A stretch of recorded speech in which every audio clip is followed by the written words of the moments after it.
Yo, y'all, I'm watching Blood and Water on Netflix, and Chris and his booski, they're standing at the bar, and Chris is like, can't we just have fun like we used to? And she was like, not really. And then she goes into some issues, and I was like, yo, that's what happens.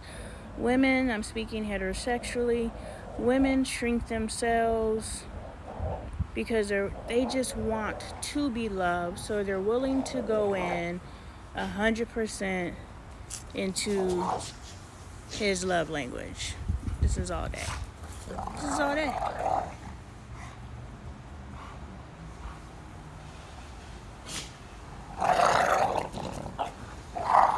This is all day. Well, y'all cut it out, but I love it because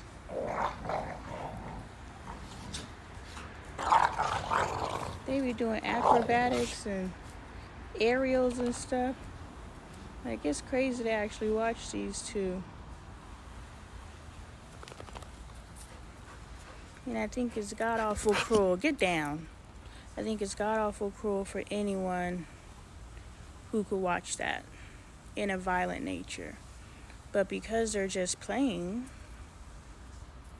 it's actually beautiful to watch. So, damn you. But I also understand. Because it's beautiful how they bite each other. This is what's beautiful to me. It's beautiful to see how they bite each other just enough not to hurt each other. Sometimes one will catch somebody's ear or something like that, but otherwise they don't hurt each other. They're wagging their tails and they're playing and they're like doing aerial jumps and jumping around in circles and all kinds of stuff while they're just having a ball.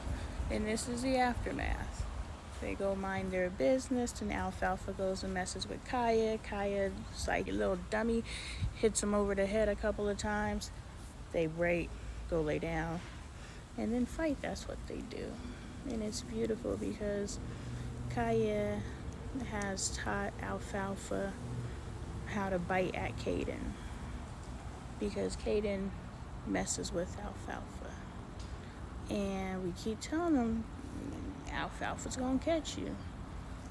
But what I have observed was, like, Alfie does bite at Caden, but Alfie bites at Caden because Kaya taught him how to bite at Caden. And so he doesn't bite. He knows what pressure to apply. So all of that is training, so that's why it's beautiful to me, because it was preparation. Because if Kaya wasn't here to train Alfalfa, because you saw the first day Alfalfa was here, he snapped at Caden. Caden wasn't going to leave that damn dog alone. So it's for the dog to learn how to be around a kid, because getting a kid, in this case, the dog has to be smarter than the kid. Because Caden don't leave that dog alone to this day. And every time Alfalfa snaps at him or growls at him, he still keep coming at him. That's his buddy. Like, it's probably the one thing he could bully. he be messing with Alfalfa. Alfalfa be biting him back, though. They be wrestling. Anyway. You have to understand that you're being prepared. And I just watched a video that touched my soul talking about trying to rush seasons. But if I could just piggyback off of that and understand you're being prepared, it may look like a dog fight. But notice in that dog fight, you were never harmed. People on the outside looking in like, yo, she getting her ass kicked. But you on the inside and you fighting. You're like, why aren't I getting touched? Even though they pulling on me and biting on me and trying to kill me, but I don't have a scar to show for it. That's how you know you have entered into the devil's lair, but you are protected by God, because you have to go through the fire. This is the darkness before the dawn.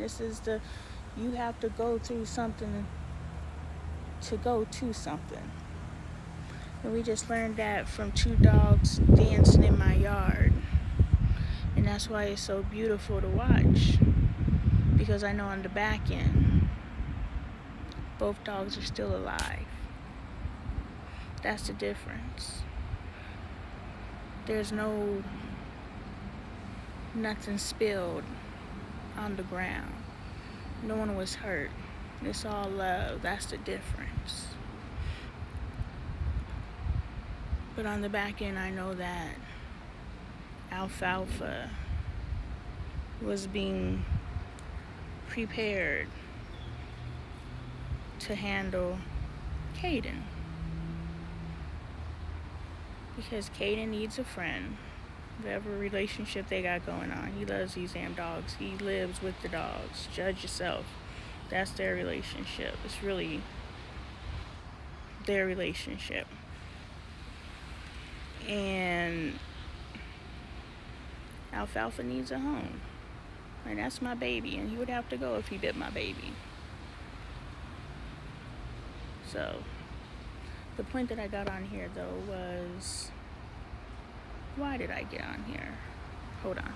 Oh, yeah. So, when you first get in a relationship, she is willing to do everything within your love language, love expression, because she just wants to experience your love, and she understands at this infancy stage, the honeymoon stage, she can receive the best of you because you're Mr. Sparkle and you want to impress her and you want to suck her in to whatever depths you choose to suck her in. Y'all know that cotton mouth. Y'all gonna get this message or no? Do I have to go in and get a drink, or can I just drink from the hose? I used to when I was a kid. Why can't I now? I did. Anyway, so depending on the depths of degree, a guy only has one bag of tricks. So the same bag of tricks he uses to get that girl over there or his wife, he's gonna use the same bag of tricks because he's only been practicing one bag of tricks. That's why you date for marriage, which means you practice what it would be like to be a husband, not because you're going to marry her, but you are dating women worthy of your best. Why would you date someone that's not worth changing for? Like, whose time you wasting? You should only date potential because that grows your potential. These women are mad at y'all, so they're not interested in helping raise you guys. So let me tell you how to raise yourself. Go date a girl who's out of your league. And whatever she says you need to do in order to get in her league, do that shit. And that's how you... See, Spirit's like, stop giving the jewels.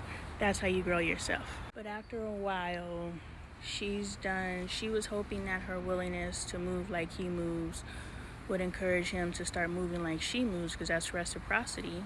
That's partnership. But no one has ever taught either person to move as a partner, because she would have realized you didn't know how to be a partner in the very beginning because you didn't partner with her. But she's thinking once we actually become boyfriend and girlfriend, then he'll demonstrate partnership. But he doesn't, because he doesn't know how to partner, because a true partner knows you partner from the beginning. You just partner. Things go better when you work together. Anyway, so you get in a relationship, she's unfulfilled, and you are not loving her in her love language, and you're not allowing her to express love in her love language because you only want to be loved yourself, and she's kind of locked in there because that's the way she loved you, and now you're like, why are you trying to change? It's like, I'm never changing, you just never allowed me to be me. And so now I'm unhappy. So now when we're standing at the bar and you're saying, can we just have fun like we used to? No, because you won't allow us to have any conversations about fixing what's out of sync here. In the beginning, we were never in sync because I just wanted to be in your vibration, so whatever I needed to do. But now I'm done shrinking myself to be around you, and you haven't recognized how good a woman I am because you're not used to a good woman.